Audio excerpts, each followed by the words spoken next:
दोस्तों, क्या आपने कभी भी सोचा है कि 2047 में जब भारत अपने 100 साल के इंडिपेंडेंस को सेलिब्रेट करेगा, क्या उस टाइम तक हम एक सुपर पावर के देश बन जाएंगे? क्या हमारी इकोनॉमी टॉप लेवल पे होगी या क्या हम एक ग्लोबल लीडर बन जाएंगे?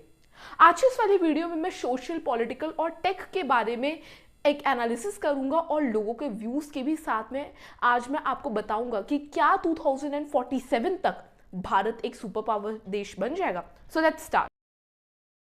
की इकोनॉमी 5th लार्जेस्ट है और आईएमएफ और वर्ल्ड बैंक के प्रोजेक्शंस को अगर हम देखें तो वो क्लेम करते हैं कि अगर इंडिया की जीडीपी ऐसी बढ़ती रहे तो 2047 में इंडिया की जो इकोनॉमी और इंडिया का जो जीडीपी ग्रोथ रेट होगा वो 3 पे आ जाएगा। हमने 1991 के बाद लिबरलाइजेशन शुरू किया और उसके बाद इकोनॉमी में एक तेजी से एक बूस्ट आया और एक growth I. Service sector, IT export, startup culture ने इकोनॉमी में एक बहुत अहम रोल निभाया और उससे एक बहुत बूस्ट भी आया। लेकिन अब आप सोचेंगे कि क्या एक कंट्री को सुपर पावर बनने के लिए क्या जीडीपी का ग्रोथ रेट और पर कैपिटा इनकम ही वेरी करता है? नहीं फ्रेंड्स, इसके लिए एक मेजर इंक्लूसिव डेवलपमेंट भी बहुत ज्यादा वेरी करती है। इंडिया की जो फ्रेंड्स अभी तक की यूथ पॉपुलेशन है वो लार्जेस्ट है ना, अप टू 65%। क्लेम किया जाता है कि अगर 35% ऑफ लोग जो इसके नीचे लाई करते हैं, अगर उन्हें प्रॉपर एजुकेशन, हेल्थ केयर और एम्प्लॉयमेंट मिलती है तब ये हमारी सबसे बड़ी स्ट्रेंथ होगी, ठीक है। लेकिन अगर स्किल गैप को कवर नहीं किया तो ये यूथ फ्रस्ट्रेशन को लीड कर सकता है ना। और बहुत सारे हमारे प्रोग्राम्स जैसे स्किल इंडिया और नेप, इन प्रोग्राम्स का इम्प्लीमेंटेशन ग्राउंड लेवल पे बहुत ज़्यादा इंपॉर्टेंट होता है और ये काफ़ी की रोल प्ले करता है हमारे जीडीपी और पर कैपिटा के ग्रोथ में। जीडीपी के एक इंक्रीज में और एक बूस्ट में नॉलेज का बड़ा की रोल है। चाइना और यूएसए जैसी कंट्रीज ने आर&डी, टेक्नोलॉजी और इनोवेशन में मैसिव पैसे इन्वेस्ट किए हैं। इंडियाज भी इसरो, डीआरडीओज में इन्वेस्ट कर रहा है और आईआईटीज के थ्रू अपने रिसर्च को कंडक्ट करवा रहा है। लेकिन सैड बात यह है कि इंडिया की नॉलेज जो जीडीपी है उसमें वो बस 0.7% है। इसके लिए इंडिया को पैसे बहुत ज़्यादा फ्रेंड्स फंड करने पड़ेंगे और बहुत ज़्यादा रिसर्च में और आर&डी, टेक्नोलॉजी, इनोवेशन एंड लोगों की सेफ्टी में बहुत ज़्यादा इन्वेस्ट करना पड़ेगा। तो विकसित भारत के लिए विकसित इंफ्रास्ट्रक्चर तो मस्ट है। Bharatmala, Sagarmala, bullet trains, smart cities, ये कोई ऐसे मेगा प्रोजेक्ट्स है जो कि 21st सेंचुरी में अगर भारत में बनाए जाएंगे तो भारत एक बहुत बड़ा ग्लोबल हब बन जाएगा। अर्बनाइजेशन आज तेजी से बढ़ रही है और अगर हमने सिटीज को अच्छे से प्लान किया तो ये भी पॉसिबल है कि वो सिटीज प्रोडक्टिव बन जाए और उन सिटीज का इकोनॉमिक ग्रोथ बहुत तेजी से पीक को छुए। तो एक सुपर पावर देश को बनाने में उसकी मिलिट्री पावरफुल नहीं बट सेल्फ रिलायंट भी होनी चाहिए, मतलब powerful plus self reliant both. Bharat पहले जितने भी मिलिट्री इक्विपमेंट्स होते थे उन्हें बाहर के देशों से इंपोर्ट करता था, जैसे रशिया है ना, जो S-400 है वो भी रशिया से ही लिया गया 35,000 करोड़ में।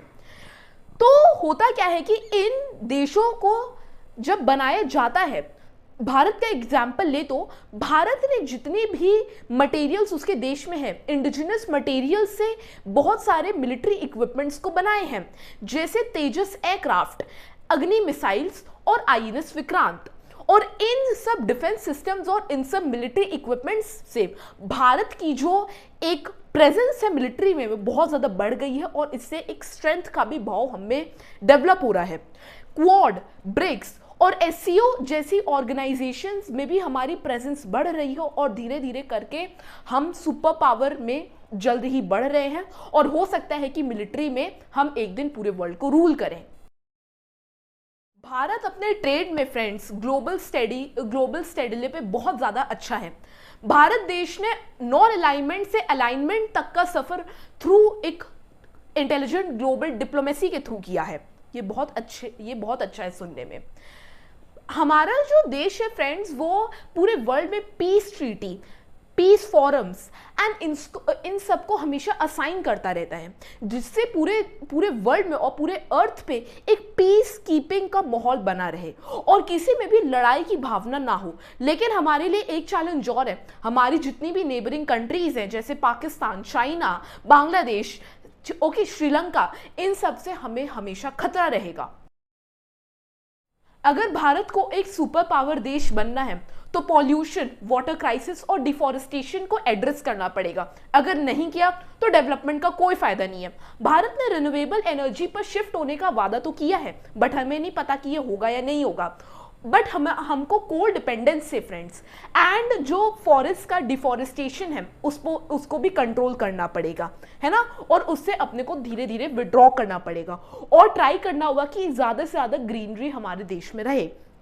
अगर एक सुपर पावर देश बनना है तो उसके लिए एक इको फ्रेंडली इन्वायरमेंट बहुत ज़्यादा ज़रूरी है और लोगों का कुर्बान भी बहुत ज़्यादा ज़रूरी है। भारत को एक सुपर पावर देश बनना है तो सबसे ज़्यादा इंपॉर्टेंट है कि जो उनमें सिटीजन्स रह रहे हैं वो हमेशा यूनाइटेड हो। कोई कास्ट का डिस्क्रिमिनेशन नहीं होना चाहिए, रिलीजन का डिस्क्रिमिनेशन नहीं होना चाहिए, आपके टेक्सचर पे रिलीजन नहीं होना चाहिए डिस्क्रिमिनेशन, एंड फ्रेंड्स सबसे इंपॉर्टेंट लैंग्वेज पे कोई डिस्क्रिमिनेशन नहीं होना चाहिए। अगर हम इन सब को काबू करेंगे तो हम एक स्ट्रॉन्ग गठबंधन लेके एक बहुत बड़े एक देश को सुपर पावर बना सकते हैं और हमारे कंट्रीब्यूशन से फ्रेंड्स भारत सुपर पावर एक देश बन भी सकता है। जैसे बहुत सारे बहुत सारे पावरफुल टूल्स हम सबको असाइन किए गए, जैसे आरटीआई, लोकपाल, और अगर हम इन टूल्स का अच्छे से और एफिशिएंटली यूज करें तो बहुत ज़्यादा पॉसिबिलिटीज है कि गवर्नमेंट सुधर जाए और हम लोगों के कंट्रीब्यूशन से भारत देश एक सुपर पावर देश बन जाए। सो आई होप आपको ये वीडियो अच्छी लगी हो। इस वीडियो को लाइक करेगा, ज़्यादा से ज़्यादा शेयर करेगा और सब्सक्राइब करेगा। मैं आपसे मिलूंगा नेक्स्ट वीडियो में, तब तक के लिए नमस्कार, जय Hind and thank you so much for watching.